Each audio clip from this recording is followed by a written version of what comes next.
காதல் ஜோடியின் காரை அடித்து உடைத்த மர்ம கும்பல் இளம்பெண்ணை கடத்தி சென்ற சம்பவம் சேலம் மாவட்டத்தில் அரங்கேறியுள்ளது. சேலம் மாவட்டம் ஓமலூர் அருகே வடகம்பட்டியை சேர்ந்த திமுக முன்னாள் மாவட்ட கவுன்சிலர் வசந்தி முருகன் என்பவரது மகள் பிரிய ராகினி.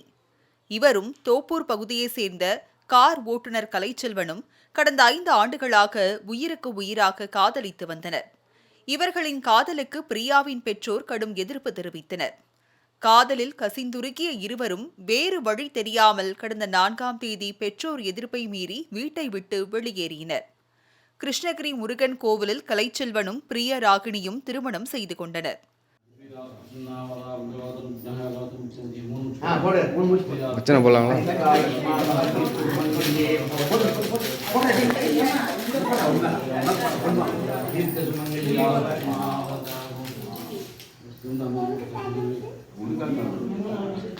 கலைச்செல்வனின் உறவினர்கள் நண்பர்கள் முன்னிலையில் இந்த திருமணம் நடந்து முடிந்ததை தொடர்ந்து இதுகுறித்து பெண்ணின் பெற்றோருக்கு தகவல் பறந்தது.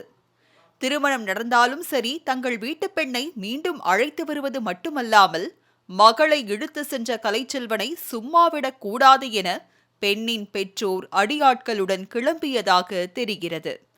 தங்களை பெற்றோர் பின்தொடர்வார்கள் என்பதை அறிந்த காதல் ஜோடி கோயிலில் இருந்து சேலம் எஸ்பி அலுவலகத்திற்கு காரில் சென்று கொண்டிருந்தனர். ஆனால் அதற்கு முன்பாகவே ஓமலூரில் வைத்து காதல் ஜோடியின் காரை மர்ம கும்பல் மடக்கி பிடித்தது.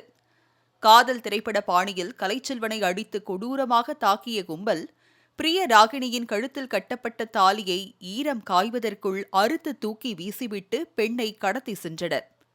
இதில் காயமடைந்த கலைச்செல்வன் ஓமலூர் அரசு மருத்துவமனையில் அனுமதிக்கப்பட்டதைத் தொடர்ந்து சம்பவம் பற்றி வழக்கு பதிவு செய்த போலீசார் விசாரணை நடத்தி வருகின்றனர். காதல் திருமணம் செய்த தனது மனைவியை அடித்து உதைத்ததோடு சாதியை காரணம் காட்டி எதிர்த்து தாலியை அறுத்து எரிந்து தனது மனைவியை கடத்தி சென்ற திமுக பிரமுகர் வசந்தி முருகன் மற்றும் அவரது தரப்பினர் மீது நடவடிக்கை எடுக்குமாறு கோரிக்கை விடுத்துள்ளார் கலைச்செல்வன். அவங்க அப்பா, அவங்க அண்ணன், அவங்க சித்தப்பாட்டு பசங்க, மாமன் பசங்க எல்லாமே பின்னாடியே துரத்திட்டு வந்தாங்க.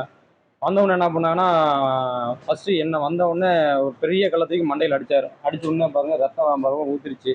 ஊத்துன உடனே நாங்கள் மயக்க மட்டும் வந்தோடனே என்னை தர இழுத்துட்டு வந்தாங்க. உடனே என் பொண்டாட்டி வந்து என்னை கட்டி பிடிச்சிருந்துச்சு. உடனே என் பொண்டாட்டி தலையை அறுத்து கீழே போட்டு அவளை பிடி அடிச்சு அவள் என்னை பிடிச்சி கட்டி பிடிச்சிட்டு வந்தா. வலுக்கட்டாயம் பயங்கரம் முடிச்சப்பறம் அங்கேருந்து என்ன ஒரு 100 மீட்டர் வலுக்கட்டாயமாக அங்கேருந்து தாத்தாதான் இழுத்துட்டே வந்துட்டாங்க. இழுத்துட்டு வந்து அல்லலையே இட்டு உதச்சி ஒரு 10 பேர் சேர்ந்து வலுக்கட்டாயம் பயங்கரமாக அடிச்சுட்டாங்க.